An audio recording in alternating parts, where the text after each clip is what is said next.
चलिए आगे बढ़ेंगे। राजस्थान में बीजेपी सरकार बनने के बाद भजनलाल शर्मा की अगुवाई में वित्त मंत्री दिया कुमारी ने वित्त वर्ष 2024-25 के लिए बजट पेश कर दिया। राजस्थान सरकार ने इस बजट में 70,000 नई सरकारी नौकरियों की घोषणा की। पुलिस थानों में एंटी रोमियो स्क्वाड का भी गठन होगा, जिसके मकसद से महिलाओं और छात्राओं से छेड़खानी के मामलों पर रोक लगाना आसान होगा। इसके अलावा गाय पालकों के लिए किसान क्रेडिट कार्ड की तर्ज पर गोपाल कार्ड दिया जाएगा, जिसमें 1 लाख का ब्याज रहित लोन मिलेगा। 100 करोड़ की लागत से महाराणा प्रताप टूरिस्ट सर्किट बनेगा। बजट को लेकर भजनलाल सरकार से मंत्रियों ने अपनी अपनी प्रतिक्रिया दी है। नहीं, हम तो निरंतर काम करने वाले लोग हैं और इसमें महिला, युवा, किसान, उद्यमी सब लोगों की चिंता की है। बहुत अच्छा बजट है और समावेशी बजट है। देखिए, अंतरिम बजट है, जब मेन बजट आएगा जब आपको पता लगेगा उसमें क्या होगा। लगता है कि बिना पढ़े बिना विपक्ष ने इस पे आर्गुमेंट्स किया। ये बजट जनता के लिए दिया गया बजट है। इसमें गौ माता के लिए प्रावधान रखा, मंदिरों के लिए प्रावधान रखा, रोड के लिए प्रावधान रखा और हम लोगों ने जो मूलभूत सुविधाएं हैं लोगों की, उनके सभी के लिए प्रावधान रखा। इतना अच्छा बजट ये राजस्थान के हित में है। मुझे लगता है विपक्ष की आदत पड़ गई है। इन लोगों ने पहले भी शोर मचा के 5 साल निकाले और अब भी ये शोर मचा के 5 साल निकालना चाहते हैं। बहुत ही बढ़िया ऐतिहासिक बजट था, उम्मीद से बहुत अच्छा, क्योंकि पिछली सरकार ने सिर्फ कर्जे और घोटाले छोड़े, लेकिन प्रदेश सरकार ने प्रदेश की उन्नति और तरक्की के लिए आम से लेकर खास तक यानी गरीब कल्याण की योजनाएं, जिस प्रकार से आदरणीय प्रधानमंत्री नरेंद्र मोदी जी की नेतृत्व में जो केंद्र सरकार काम कर रही है, विकास की गति बढ़ा रही है। और कुछ जगह अगर कर की बात आती है, देखिए देश के विकास के लिए आवश्यक है, विकास तभी संभव होगा, आएगा कहाँ से।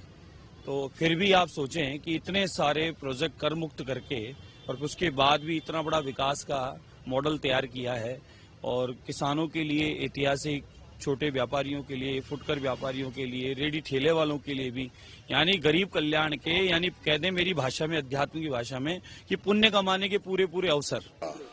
फटाफट बोलो, मेरा लेट हो रहा है। आज जैसे बजट पेश किया गया है, क्या खास रहा इस बजट के अंदर इस बार?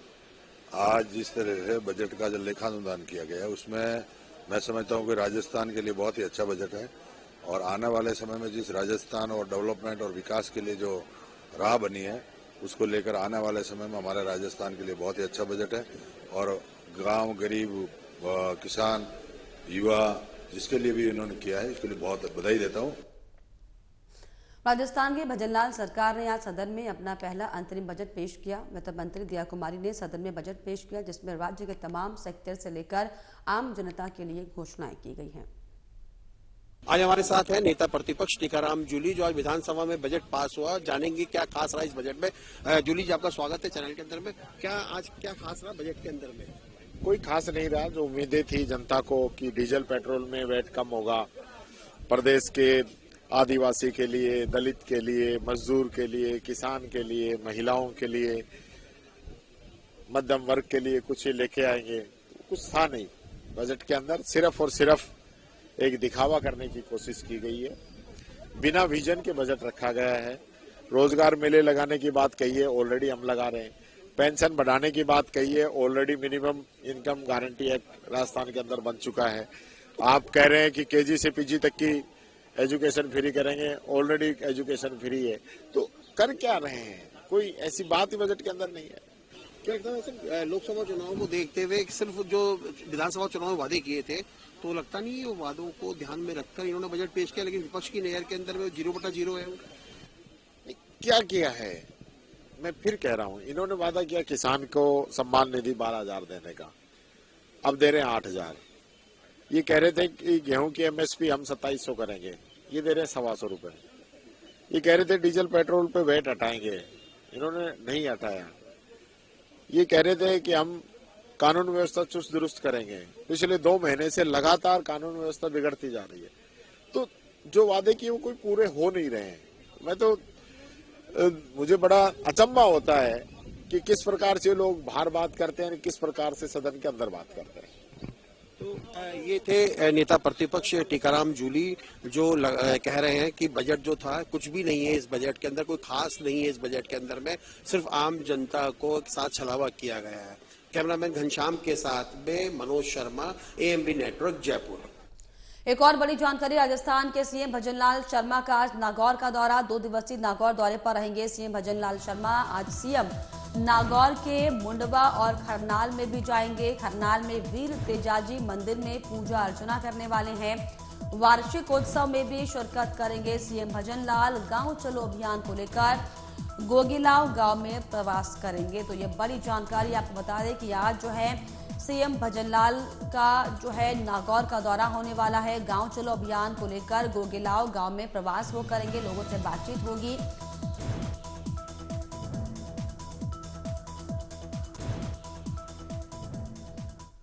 और इस पर खास जानकारी के लिए मेरे सहयोगी मनोज मेरे साथ जुड़ गए फोन लाइन पर। मनोज, आज सीएम का नागौर का दौरा होने वाला है, गांव चलो अभियान की शुरुआत होगी, क्या कुछ जानकारी?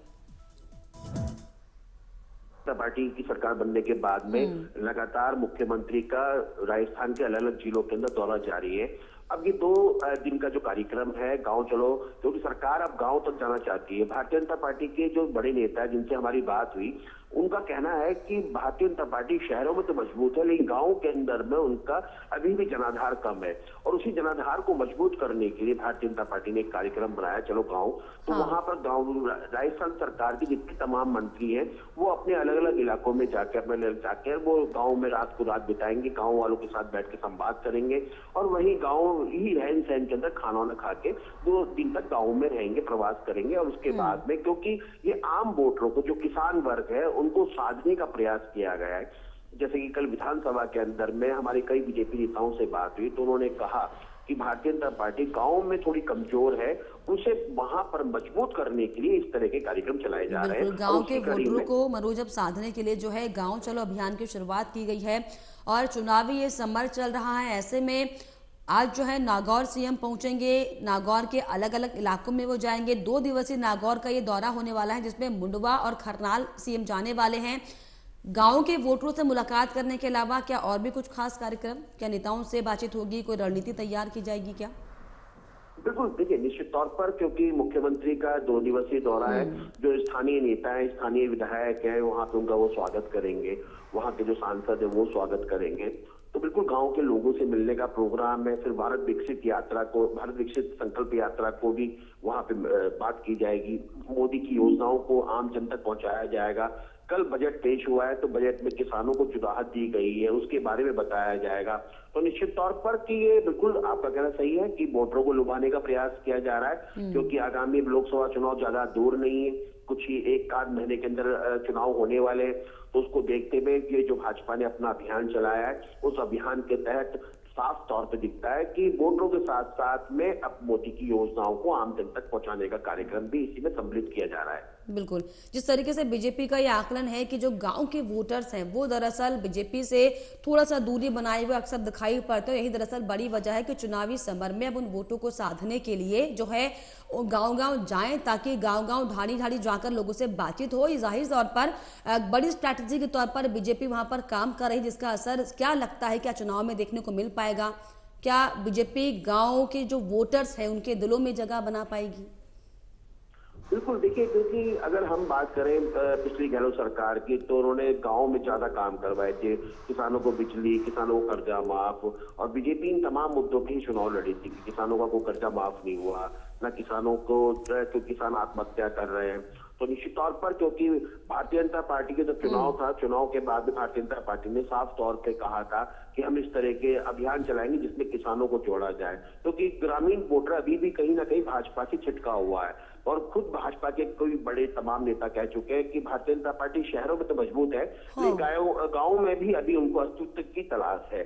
तो निश्चित तौर पे कई किसान नेता है भारतीय जनता पार्टी के जो गांव में मेहनत कर रहे हैं और गांव के अंदर जाते भी हैं, लेकिन वो बात नहीं है जो कांग्रेस, क्योंकि कांग्रेस गांव में ज्यादा मजबूत है। अगर हम कांग्रेस की 70 सीटों की अगर बात करें जो जीत के आई, वो ग्रामीण क्षेत्रों में ज्यादा जीत के आई है। तो निश्चित तौर पर भारतीय जनता पार्टी लोकसभा चुनाव के साथ साथ जिस प्रकार से ग्रामीणों में और वाकई में देखने वाली बात होगी कि गाँव चुनाव अभियान का कितना असर हालांकि हो पाता है। बहुत शुक्रिया मनोज आपका तमाम जानकारी